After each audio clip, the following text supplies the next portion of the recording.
이런 표현을 통해서 헤벨이라고 하는 것은 헛된 것을 의미합니다.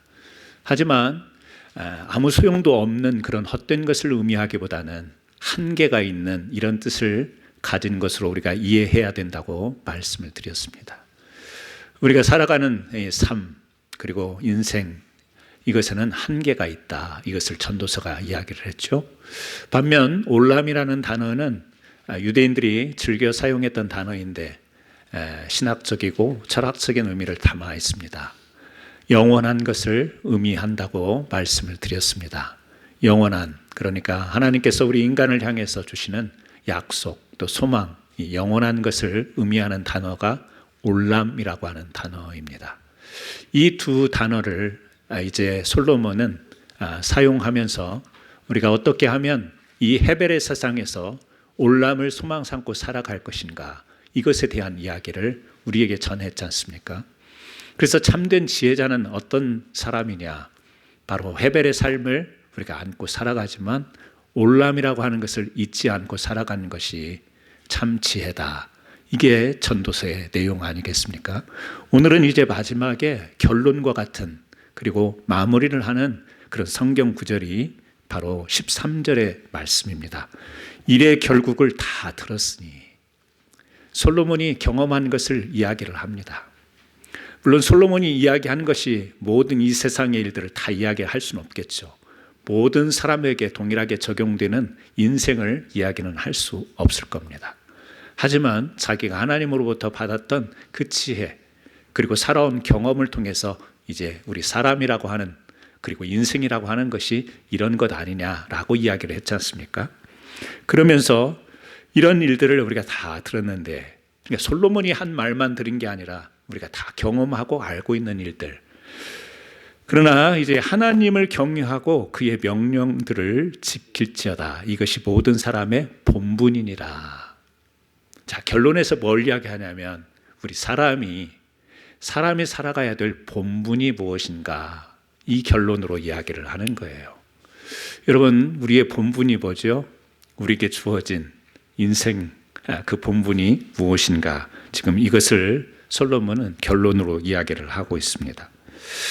우리 삶, 우리 인생 이야기하면 크게 두 가지로 이야기할 수 있지 않겠습니까? 인생의 목적이 뭐냐, 그리고 인생에 살아가야 될 방향이 무엇이냐, 이 두 가지를 이야기를 해야 될 것 같습니다. 사람마다 살아가는 목적도 다르고 사람마다 살아가는 방향도 다를 수 있습니다.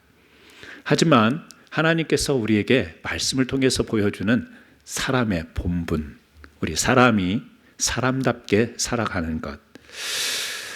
제가 어느 책에서 이런 멋있는 글귀를 봤습니다. 인생의 본질은 성공이 아니라 경외이다. 인생의 핵심은 업적이 아니라 관계다. 이런 말입니다. 딱 오늘 말씀과도 매치가 되는 말씀 같습니다. 뭐죠? 여기 오늘 말씀에 있는 것처럼 우리의 인생의 본분은 하나님을 경외하는 것. 경외하는 것. 경외라는 것이 다른 것 아니죠. 존중하면서 뜻을 따르는 것. 경외입니다. 우리 인생의 본질은 이 성공이 아니라 하나님을 경외하는 것. 그런데 우리가 이 땅에서 살아가면서 이 성공이라는 단어를 지운 채 살아가는 사람이 있을까요? 물론 성공의 크기는 다르겠지만, 또 어떤 사람은 아주 순수하고 소박한 성공을 그리겠지만, 어떤 사람은 욕심과 과욕에 지나친 성공을 그리겠지만, 그러나 사람은 누구나 다 성공을 그리며 살아갈 겁니다. 그런데 인생의 본질은 그 끝은 성공이 아니라는 거죠. 뭐냐면 경외, 하나님을 경외하는 것. 또 인생의 방향, 또 인생의 핵심은 업적이 아니라 관계다. 무엇을 얼마나 이루었는가, 얼마나 소중한 겁니까? 우리 사람이 죽으면 이름을 남겨야 되지 않습니까? 그러니까 우리가 쌓은 업적들이 있을 텐데요. 참 중요한 거예요. 하지만 그 업적도 중요하지만 관계라고 하는 것, 하나님과 우리와 관계, 또 우리 사람과의 관계, 이웃과의 관계, 이것이 얼마나 소중한지 모릅니다. 어떤 사람들은 큰 업적을 이뤘는데 관계가 깨짐으로 죽어서 욕을 얻어먹는 사람들이 있습니다. 저 사람이 사회적으로는 성공했지만 그 인간 그러면서 고개를 절레절레 흔들면서 그 사람의 인생의 업적을 평가하는 사람들 있죠. 뭐가 잘못됐나요? 업적이 잘못됐나요? 관계 때문에 그런 평을 받을 수 있는 것이죠. 전도서는 두 세상을 대조했지 않습니까? 그러니까 헤벨, 해 아래에서의 삶, 그리고 올람, 해 위에서의 세상입니다. 해 아래에서 인간은 좀 상징적이긴 하지만 해를 기준으로 해서 해 아래와 해 위로 이렇게 이야기를 합니다. 그냥 우리 이런 지금 말씀의 의미를 따지는 것이 아니라 그냥 일반적으로 여러분 햇볕이 쨍쨍 쬐면 어떤가요? 마음이 같이 밝아지지 않습니까? 근데 구름이 잔뜩 끼고 날씨가 흐리고 바람이 불고 비가 오고 그러면 여러분 어떤가요? 마음이 아무래도 햇볕이 쨍쨍 쬐 때보다는 뭔가 좀 움츠려지고 그러지 않습니까? 이 햇빛이 우리 건강에 끼치는 영향, 아니 건강이 아니라 우리 먹고 사는 문제에 끼치는 영향, 농사 뭔가를 재배하고 작물을 얻으려면 햇빛이 없이는 안 되죠. 물론 물도 있어야 되고 다양한 자연적인 요건들이 필요로 하지만 가장 중요한 것 중에 하나가 그 햇빛, 그리고 해가 주는 에너지. 그래서 옛날에는 해를 신으로 삼고 태양신을 섬기는 많은 고대 근동의 그 무리들이 있지 않았습니까? 해가 상징하는 바는 그렇습니다. 우리가 이 땅에서 살아가는 어떤 최고의 방향, 그리고 또 우리가 살아가는 데 있어서 꼭 필요한 것. 그래서 이 땅에서 해 아래서 얼마나 많은 사람들이 이 성공을 향해 달려가는데 애를 쓰는지 모릅니다.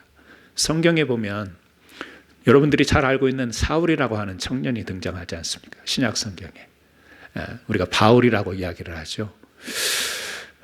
이 사람이 얼마나 성공을 향해서 달려가는 사람인지, 물론 우리가 성경에서 그냥 나와 있는 성경의 구절로 읽어보면 참 열심히 대단한, 종교심이 대단한 사람으로 읽혀지지만 여러분 신앙 안에 담겨 있는 인간의 성공 욕구라고 하는 것, 이것을 그냥 이 사람은 신앙이 특심한 사람이었다, 열심이었다 이렇게 표현할 수가 없어요. 길리기아 다수에서 태어났습니다. 그런데 예루살렘으로 지금으로 말하면 유학을 갑니다. 왜 그러냐면 거기에는 가말리엘이라고 하는 당대의 최고의 석학이 있었어요. 그 사람 밑에서 공부를 한다는 것은 그 당시의 사회가 인정해주고 또 최고 석학의 제자가 된다는 것은 이스라엘의 모든 유력한 그런 인사들과 연결된다라고 하는 그런 의미를 담고 있는 거예요. 학문적으로 탄탄했고 실력을 겸비하고 이 가말리엘의 인맥을 등에 업고 이 많은 유력 인사들을 알게 되면서 그 사회에서 정말 높은 지위에 오르는 것이 바로 바울이 지향했던 그런 목적이었던 것입니다.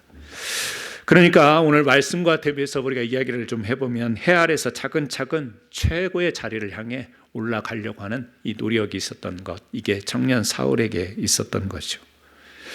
그리고 사울이 추구했던 이 최고의 당대의 최고의 권력의 자리가 있습니다. 그게 뭐냐면 여러분이 알고 있는 사내들인 공회예요. 이 사내들인 공회의원이 된다는 것은 이 무소불위의 권력을 가진다라는 의미입니다.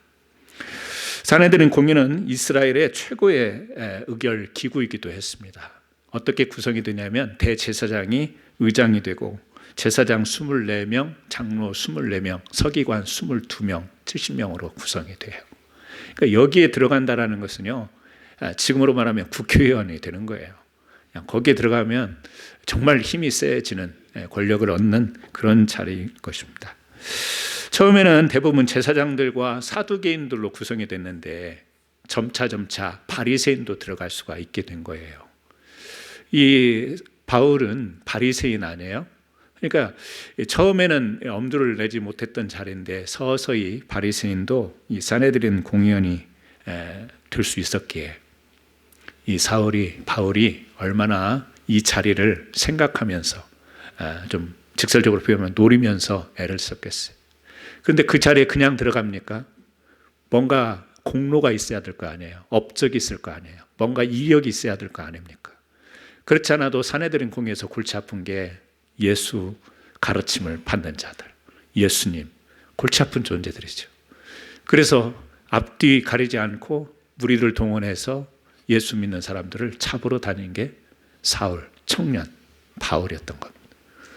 그러니까 우리는 생각할 때 이 사람은 그냥 유대인으로서 종교심이 특별하여 이렇게 온전히 자기가 생각하는 신앙에 의해서 움직였을 거라고 생각하지만 그렇지는 않습니다.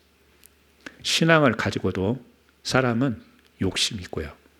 신앙을 가지고도 권력에 대한 이 욕심을 사람들이 가지고 있어요. 죄송한 이야기지만 교단에 보면 총회가 있지 않습니까? 그 교단들이 우리 기독교 안에 그 교단들이 있지 않습니까? 장로교, 감리교, 순복음, 침례교 있지 않습니까? 그 회의가 있지 않습니까? 거기 총회가 있지 않습니까? 그 총회의 총회장이 되려고 얼마나들 애를 쓰는지 아십니까? 뭐 이건 숨길 수 없는 이야기지만 거기에서도 부정 사례들이 있지 않습니까? 돈을 주고 총회장이 되기 위해서. 그들이 신앙인이 아닌 게 아니에요. 얼마나 특심한 그리고 열심히 사역하는 분들이 모였겠어요. 그런데 거기 안에도 권력이라는 게 존재하는 거고요. 거기에도요 욕심이라고 하는 것이 생겨요. 뭐 어떤 총회만이 그런 게 아니에요. 작은 집단 안에서도 우리 사람이 신앙을 가지면서도 우리 안에 그런 욕구들을 그런 것들이 다 숨어 있는 것을 알 수가 있습니다. 바울도 마찬가지예요. 결국에는 자기는 옆에 그냥 만들고 서 있었다고 했지만 스데반 집사를 주동해서 죽이는데 힘을 기울입니다. 결국에는 이제 예수님이 나타났다고 하니까 다메섹을 향해서 가지 않습니까? 어떻게 하려고요? 예수를 잡아야, 그렇지 않아도 스데반 집사를 이제 죽이는데 어떻게 보면 앞장섰기 때문에 사내들인 공회에 자기가 입지를 굳히는데 경력이 되는 거죠. 이력이 되는데 이제 예수님만 잡으면 어떻게 되겠어요? 정신없이 달려갑니다. 그런데 어떤 일이 벌어지죠? 사도행전에 보면 여러분 주보 뒤에 사도행전 말씀이 기록이 되었습니다. 26장 13절 말씀을 제가 읽어드리겠습니다. 주보에 오타가 나왔는데요. 왕이여 정오가 되어 집에서 보니 하늘로부터 해보다 더 밝은 빛이 나와 내 동행들을 둘러 비치는도다.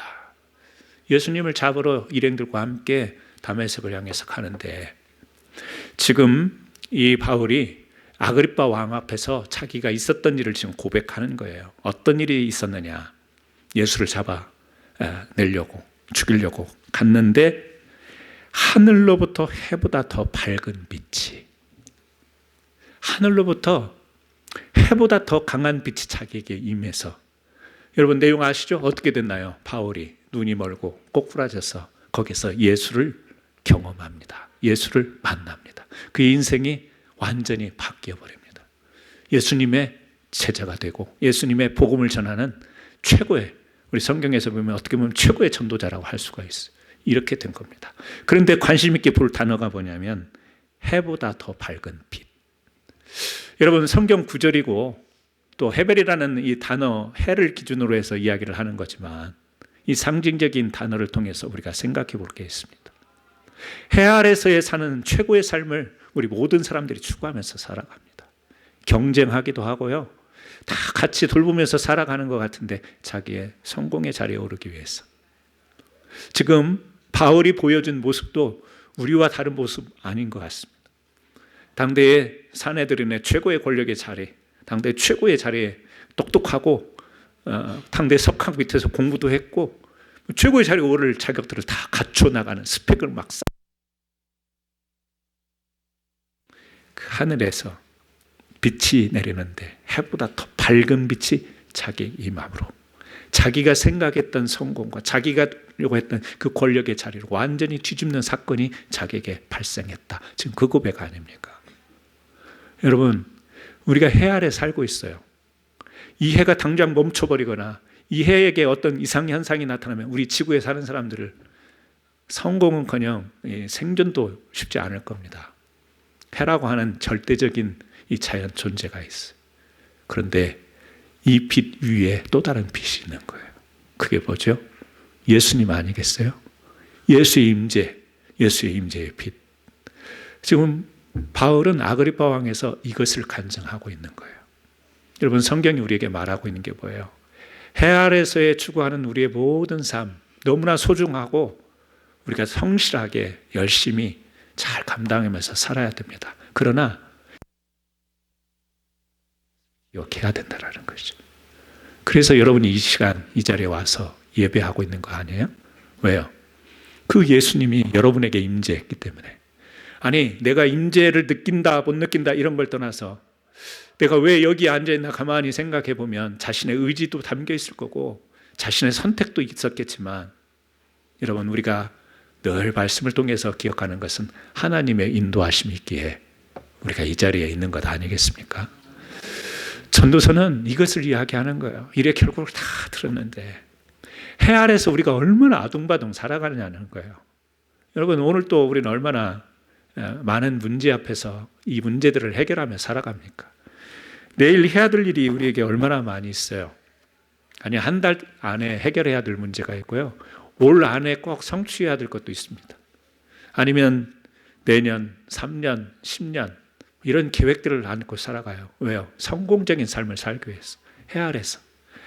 그런데 여러분, 살아봤지만 어떠세요? 그게 마음처럼 되나요? 되지 않죠. 제가 전도서에서 계속 말씀드리지만 이게 불확실한 거예요. 불투명한 거예요. 여러분, 우리가 얼마나 잘 사는 시대예요. 잘 먹고 잘 사는 시대입니다. 우리 어른들의 이야기를 보면 옛날에는 참 먹을 게 없어서 못 먹고 살았는데 지금은요, 먹을 게 너무 많아서 못 먹고 살아요. 제가 지난번에 우리 리스본 갔다 올 때 비행기에서 우리 이제 조금 연로하신 성도님들을 위해서 휠체어 서비스를 신청하면서 서비스 신청하는 곳에 이제 밀 선택도 있더라고요. 음식 선택하는 게.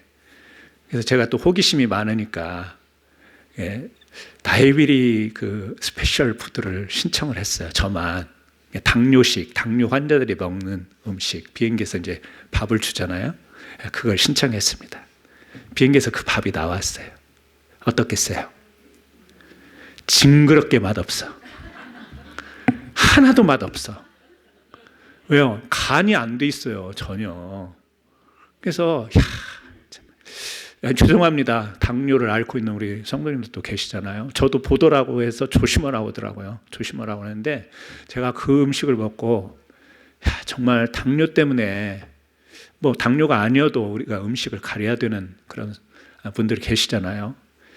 이 마음껏 맛있게 먹어야 될, 배고프고 출출하고 맛있게 먹어도 그럴 텐데 이거를 절제해가면서 제한해가면서 먹어야 된다는 게 얼마나 불편하고 얼마나 재미없을까. 다행히 옆에 있는 성도님이 그냥 레귤러 음식을 또 이렇게 부탁해갖고 제가 2그릇을 먹었거든요. 당뇨식도 먹고 레귤러도 먹었습니다만 먹는 것 하나도요 마음대로 안 돼요. 여러분, 나는 마음대로 지금 먹고 삽니다. 먹고 싶을 때 먹고, 그냥 저는 아무 때나. 그런 분 계세요? 아닐 거예요. 연세가 더해질수록 신체 기능이 약화되고 소화 능력도 약해지고, 이게 뭐예요? 쟁쟁거리면서 해 아래서 성공을 향해 정말 내가 주어진 힘을 다해 내가 배운 지식과 경험을 통해 내가 열심히 멋있게 살아봐야지라고 외치지만 해 아래서 사는 삶의 한계, 먹는 거 하나조차도 내 마음대로 먹고 살 수가 없어요. 그게 현실이에요. 먹는 것만 그러나요? 잘 안 보이시죠? 잘 안 들리시죠? 죄송해요. 여러분의 약점만 이야기를 해서. 근데 저도 따라가고 있어요, 지금. 안 보여요, 성경이. 읽으려고. 이게 자꾸 제가 설교를 하다가 막 이게 발음이 이상하면 지금 왜 그러냐면요, 이 글자가 확실하게 안 들으면 자신이 없어지니까 발음이 틀려져요. 저도 그렇게 따라가고 있잖아요. 젊다고요? 아니에요. 오늘 아침에 우리 사역자 예배 보는데 우리 선교사님이 아프리카에 선교 이렇게 스케줄을 잡아주던 그 선교사님이요, 쉬운 몇 살이에요? 1살? 네. 갑자기 심장마비로 돌아가셔서 선교사님 다음 아프리카 사역 일정을 어떻게 해야 될지 그런 이야기를 아침에 나눴습니다. 갑작스럽게 심장이 멎어요. 미리 알면 대비라도 하고 미리 알면 치료라도 하는데 갑작스럽게 다가오는 이런 사고들은요, 우리가 막을 길이 없어요. 우리의 삶의 현장이에요. 우리 삶의 주소예요. 여러분, 물론 우리가 불안한 이야기, 안 좋은 이야기를 나누고 싶지는 않죠. 좋은 이야기만 나누고 싶고 기쁘고 번영하고 성공하고 부흥하는 이야기만 나누고 싶지만 해 아래서의 삶은 교회 안에서도 교회 밖에서도 믿는 사람에게도 믿지 않는 사람에게도 동일하게 한계를 가지고 살아갑니다. 우리 성도님들이 주일 친교 교제할 때 다른 사람은 모르겠는데 우리 교인들만큼은 먹는 거 안 가리고 마음껏 맛있게 드시고 아무런 제한 없이 그러면 얼마나 좋겠어요. 저부터 가리잖아요. 교회 안이나 밖이나 성도나 성도 아닌 사람이나 해 아래서 사는 삶은 아무리 신앙을 추구해도 그 안에 인간의 욕구와 욕심과 자랑과 이런 것들이 다, 그래서 성경은 뭐라고 이야기하냐면 우리 사람의 본분, 해 아래서 살아가는 우리 사람의 본분, 이것에 대한 이야기를 하잖아요.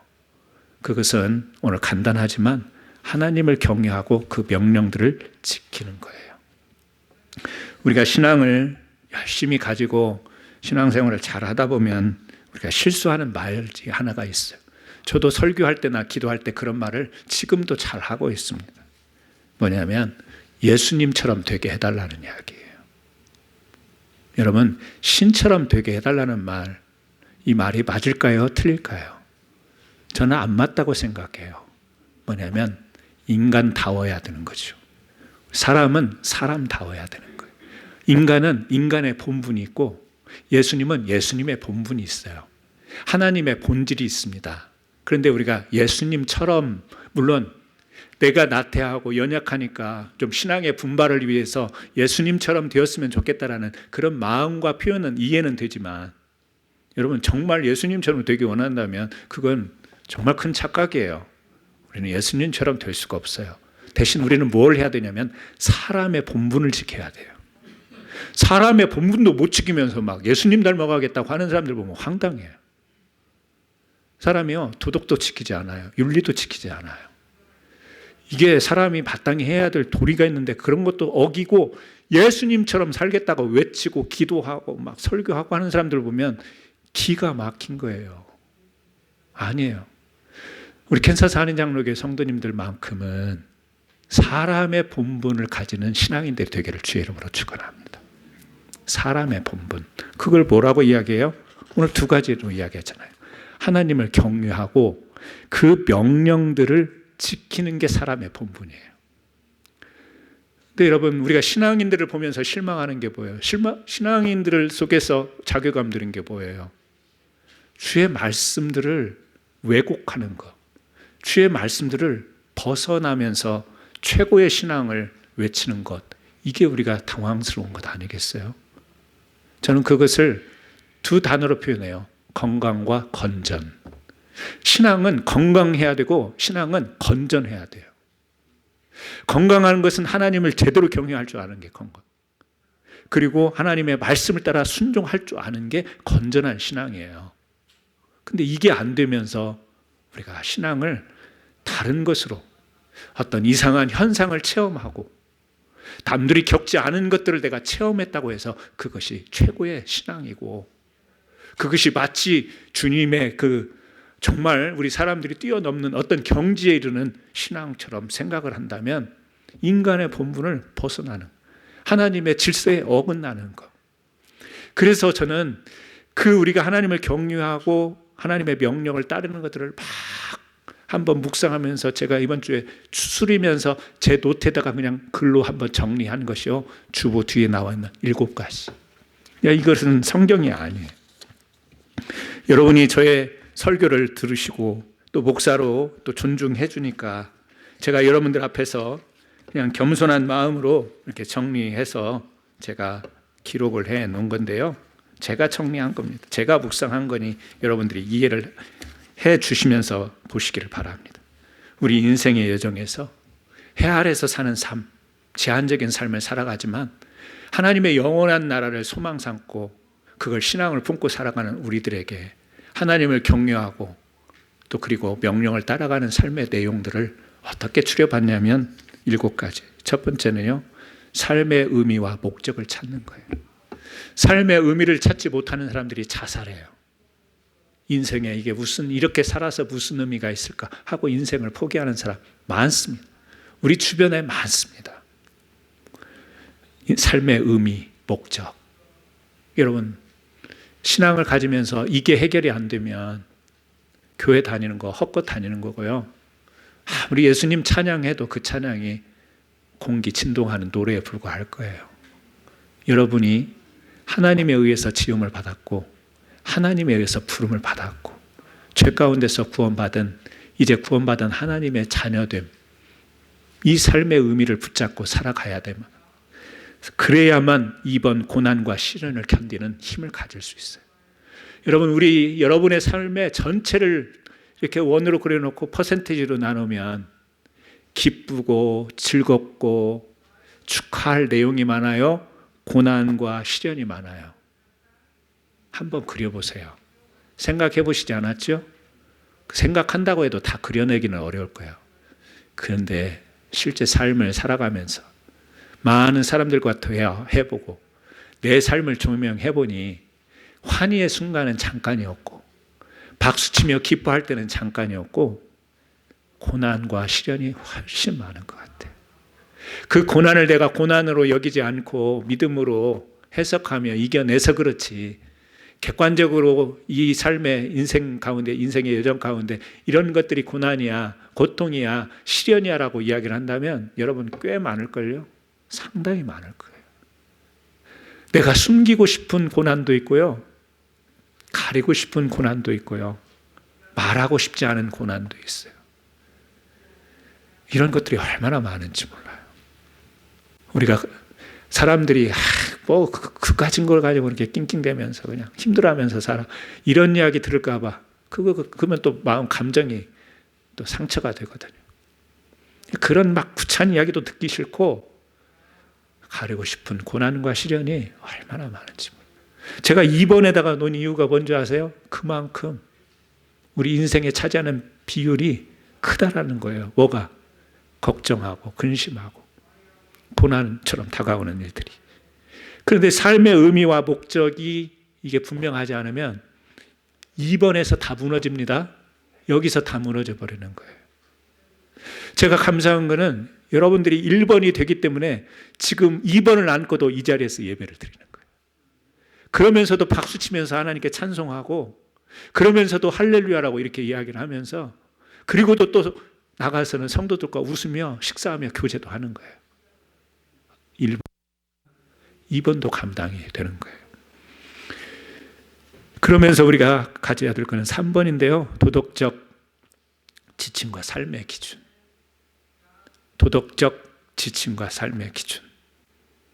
하나님께 삶의 목적을 알고 어려운 고난 가운데서도 내 삶을 지켜내는 사람은 나만이 아니라 함께 더불어 있는 공동체와 사회 속에서 이 도덕적인 삶을 살아가게 됩니다. 윤리적인 삶을 살아갑니다.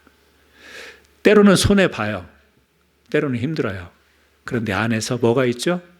내가 이렇게 살아갈 이유가 있고 또 살아가면서 하나님이 함께 하신다는 걸 경험하기 때문에 감사가 있어요. 그리고 마음이 평안해져요. 퍼다 주는데도 감사하잖아요. 내 것을 막 손해보는데도, 다른 때 같으면 일불 가지고 싸울 텐데 어려운 이웃을 보고 힘든 사람을 보면 일불이 뭐예요? 10불, 100불도 아깝지 않고 기쁨으로 나누고요. 나 혼자 음식 챙겨서 막 만들어서 먹으려고 하면 귀찮은데 누구가 아프다니까 음식 막 준비해가지고 온갖 재료 다 넣어서 음식도 해다 드리고, 이게 아무나 할 수 있는 게 아니에요. 뭐죠? 평안과, 내면의 평안과 감사가 있는 사람. 우리 성도님들 보면 참 고마워요. 왜? 그런 것들이 있거든요. 그런 교제가 있어요. 다른 때 같으면 막 치열하게 네 것이냐 내 것이냐 싸울 텐데 아끼지 않고 정성으로 대접하고 섬기는 그런 우리 성도의 교제가 있는 것을 보면서 참 감사해요. 하나님으로부터 이 올람의 가치를 알기에 삶의 의미를 알고 고난과 시련도 감당하며 도덕적으로, 사회적으로 잘 감당하며 살아가는 가운데 내면의 평안과 감사가 있는 삶. 그때 뭐가 이루어지죠? 하나님과 우리가 내가 하나님 사람인 게 맞아. 왜? 내가 한번 이 잘못 나가기 시작하면 정신없이 잘못 나갈 텐데 하나님이 삐뚤어진 나를 붙잡아서 마음에 평안도 주시고 감사도 하고 어려운 이웃도 내 눈에 보이게 하고 내 마음속에 그런 것을 보면 그냥 마음이 평안하지 못하고 동정이죠. 동정의 마음이죠. 자비의 마음이죠. 이런 걸 생기는 걸 보면 하나님이 이런 마음을 주신 것 같아. 하나님과의 관계, 또 사람과의 관계가 온전한 회복이 이루어지는 것 아니겠습니까? 그런 모든 것들은 하늘의 소망을 갖기 때문에 가능한 것들 아니에요? 이 땅에서 다가 아니고 이 땅에서 가져봤자 그게 얼마나 되겠냐 이런 생각 하지 않습니까? 우리가 있는 사람이 없는 사람을 볼 때는 막 웃기다고 이야기하겠지만 없어도 그런 말 할 수 있어요. 저도 그런 말 할 수 있어요. 이 땅에 있는 게 다겠어. 왜요? 영원한 하늘의 소망이 있기 때문에. 하늘의 소망이 있기 때문에 막 내가 움켜쥐고 내 것만 만들어야 내가 직성이 풀리는 게 아니라 풀어놓고 손에 보더라도 그게 뭐예요? 소망이 있는 자, 믿음이 있는 자, 사랑이 있는 자가 할 수 있는 일이에요. 그래서 영원한 삶에 대한 소망을 가진, 그래서 7절에 보면 타인에게 베푸는 삶, 이 말 속에 선교도 담겨 있고 구제도 담겨 있고 이 말 속에 내가 포함이 될 수 있어요. 타인에게 베푸는 삶, 나만 베푸는 게 아니라 내가 베품을 받아요. 여러분 베풀기만 하고 사셨어요? 아니죠? 계속 얻어먹어요. 내가 있는데도 갖다 줘. 이것이 필요치 않는데도 갖다 줘. 그거 거절하지 않아요. 받아요. 왜? 사랑이니까. 사랑은 없어서만 받는 게 아니에요. 있는데도 넘치는데도 주는 것을 받는 거예요. 사랑이. 저는 이번 주간에 7가지를 제가 그냥 이렇게 연필로 써가면서 정리를 해봤어요. 왜냐하면 올람을 생각하고 그보다 더 중요한 건 오늘 설교를 해야 되기 때문에 설교를 해야 되니까. 그런데 그렇지, 해 아래서의 삶, 우리가 정말 뛰어나고 성공을 향해 달려가고 사람들 앞에 좀 자랑하기도 쉽고 그렇지만 시간이 지나면서 쇠락하는 정신, 신체, 감정, 이건 어떻게 감당해요? 우리 성도님들 토요일 날 아침에 이렇게 말씀 전하기도 하고 또 공동체에서 말씀 전하다 보면 제가 볼 때 눈물을 흘릴 상황이 아닌데 눈물을 흘리는 분을 가끔 봐요. 막 당혹스러울 때가 있어요. 막 눈물을 흘리시더라고. 아니 저 말씀에서 왜 눈물을 흘리시지? 눈물과 그분이 말씀하시는 게 매치가 안 되는데 눈물을 흘려요. 뭘까요? 감정의 쇠락이에요. 조그마한 것만 말해도 막 설명하지 않는데도 자기에게 체득되어진 그 경험들이 감정을 터치하고 눈물이 나오는 거예요. 우리 어른들 보면 눈물이 많더라고요. 왜 그럴까요? 살아오신 생애 경험들이 많고 겪으신 게 많고 그 해 아래서 그 살아왔지만 자기 힘으로 되지 않다는 것들, 이런 게 막 다 섞여 있는 거예요. 감정이 섞여 있는 거예요. 그래서 어른들이 웃는 걸 보면 무서워요. 왜? 웃는 게 아니거든. 눈물 흘리는 게 그냥 이 물방울 흘리는 게 아니거든. 그게 역사예요. 그게 그 사람의 믿음의 역사고 신앙의 역사고 삶의 자취. 여러분 오늘 말씀을 생각하면서 이제 말씀을 마무리하려고 합니다. 전도서 성경 한 권을 우리가 마치는 것에 그치지 않고 저는 오늘 전도서를 마치면서 인간의 본분, 저는 그 말을 다른 말로 표현하고 싶은데요. 우리 사람답게 살았으면 좋겠어요. 너무 예수님처럼 살려고 하지 마세요. 예수님 닮지 않았으면 좋겠어요. 예수님이 우리를 구속해 주셨잖아요. 예수님이 대신 우리의 죄를 담당해 주셨잖아요. 여러분이 누구의 죄를 담당해 주실 거예요? 누군가를 구속해 줄 거예요? 예수님처럼 살지 말고요. 예수님이 우리를 대속해 주시면서 주셨던 말씀, 하나님을 경외하고 하나님의 명령을 따르라는 이 메시지를, 이 예수님의 메시지를 지키면서 살아가는 것이 사람의 본분이니까. 너무 특심할 필요도 없고요. 너무 저 사람은 신앙 좋아, 저 사람은 특별한 체험, 이런 거에 너무 귀 기울이지 마시고 묵묵히, 안 믿어지는데 지금 억지로 자꾸 믿는 척 할 필요 없고요. 하나님이 그때그때 나에게 함께 하시는 은혜가 있잖아요. 하나씩 알아지고 하나씩 깨달아지고 어떤 때는 막 갑자기 뜨거워지고 어떤 때는 막 주님 앞에 외치고 싶고, 주님이 주시는, 함께 해주시는 그 은혜대로 하나님을 존중하며 사랑하며, 그리고 주신 말씀들을 잘 순종할 수 있는 정말 그런 인간의 본분을 지키는 저와 여러분 되기를 예수님의 이름으로 축원합니다. 같이 한번 기도하겠습니다. 이래 결국을 다 들었으니 인간의 본분을 지키는 것, 바로 하나님을 경외하고 명령을 지킨다라고 오늘 솔로몬은 이야기합니다.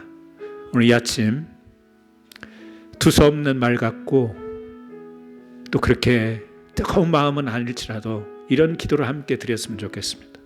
하나님이 나를 부르신, 그래서 하나님을 경외하고 그 명령들을 순종하면서 살아갈 수 있는 귀한